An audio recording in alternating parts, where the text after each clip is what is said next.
Tommy and Max, and the Secret of the Moonlight Garden. One rainy afternoon, Tommy climbed into his grandmother's dusty attic, looking for old toys. Instead, he found a tiny wooden box hidden behind a stack of books. Inside was a faded map, with golden stars drawn across it. At the bottom were the words, "The Moonlight Garden blooms only for those with kind hearts." Max barked excitedly and wagged his tail. Tommy smiled. "I think we just found our next adventure." That evening, under a bright full moon, Tommy and Max followed the map into the forest. As they walked, tiny silver lights appeared on the ground. The lights formed a winding path that only shone when they stepped closer. Owls hooted softly, while fireflies danced through the trees. Behind a bush came a quiet whimper. A tiny fox cub was lost. Tommy gently picked it up. Max sniffed around until he found the fox family's den. The grateful fox mother gave Tommy a glowing white feather. "You may need this when the path disappears." Soon they reached a river, so clear it reflected the stars perfectly. There was no bridge. Tommy remembered the feather when he held it over the water. Shimmering stepping stones appeared one by one. Carefully, Tommy and Max crossed safely. A giant turtle blocked the trail. He had been asleep for 100 years. Max gently licked the turtle's nose. The turtle slowly woke up and smiled. "You woke me with kindness instead of fear." He moved aside and pointed toward a glowing hill. The hill was covered in flowers that sang beautiful melodies. Each flower glowed a different color. Tommy sat quietly and listened. The flowers began to bloom even brighter. One whispered, "The garden is near." Ahead stood a silver gate covered in vines.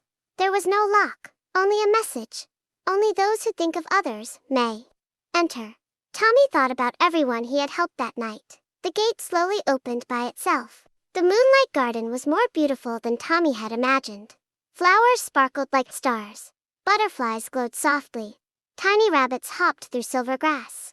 Crystal streams flowed beneath glowing trees. Everything shimmered peacefully. In the center stood the oldest tree. Its leaves were fading. A little owl explained. "The tree grows from acts of kindness.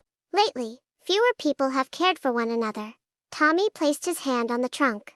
Max rested beside him. Slowly, tiny lights returned to the branches. A tiny moon fairy appeared. She handed Tommy a pouch of silver seeds. "Plant these wherever kindness grows." Tommy carefully placed them in his backpack. The silver path led Tommy and Max back through the forest. The fox family waved goodbye. The giant turtle smiled. The singing flowers hummed one last tune. By sunrise, they were home. The next morning, Tommy planted one of the silver seeds in his backyard. Within seconds, a tiny glowing flower bloomed. Birds gathered, butterflies danced. Neighbors smiled as they walked past. Max happily chased floating petals around the garden. Tommy realized that the Moonlight Garden had shared its magic with everyone. And every time someone did something kind, another flower quietly bloomed somewhere in the world. As the stars twinkled overhead, Tommy scratched Max behind the ears and whispered, "The greatest treasure isn't gold or jewels. It's the kindness we share every day." Max barked happily, and together they watched the moonlight sparkle across the little garden, knowing their next adventure was only waiting for another act of kindness. Thank you for joining Tommy and Max on their magical adventure. If you enjoyed this story, come back soon for another journey filled with friendship, wonder, and heartwarming surprises. The end.